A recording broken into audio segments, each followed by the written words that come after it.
Yes, students, based on this atomic radius, one question can be asked. In a particular period, noble gases have the biggest size. Why? Otherwise, as we move from left to right in a period, what you observe, atomic size decreases.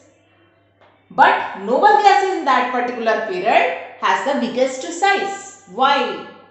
Noble gases, they are unreactive. So, noble gases, the atoms, if you take neon atom, it remains separate.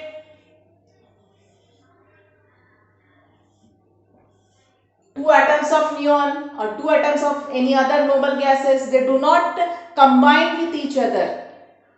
Okay, so the radius which is taken, that is the van der Waals radius. This is called the van der Waals radius. But for all these elements, the radius which is taken, that is covalent radius. They overlap. This is the covalent radius. But for noble gases, which radius is taken? Van der Waals radius is taken. So, which is bigger? Van der Waals radius is bigger than covalent radius. So, noble gases, they have bigger size in a particular period. So, why noble gases have bigger size? In case of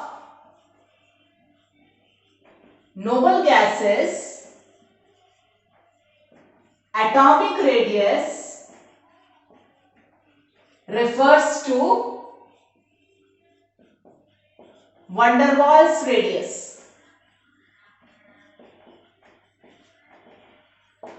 Okay, and for all other elements,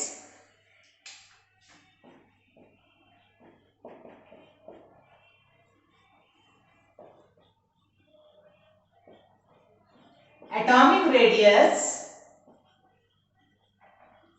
refers to covalent radius.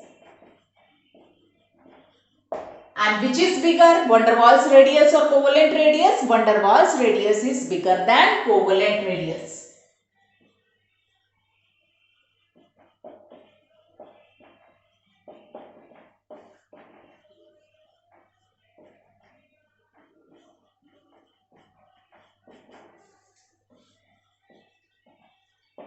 So, in a particular period,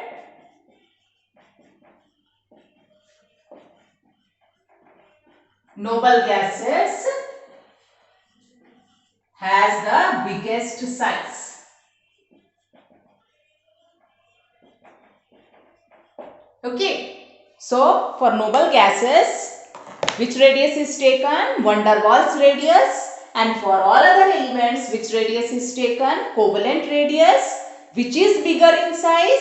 Van der Waals radius is bigger than covalent radius. So, in a particular period, noble gases have biggest size. Okay.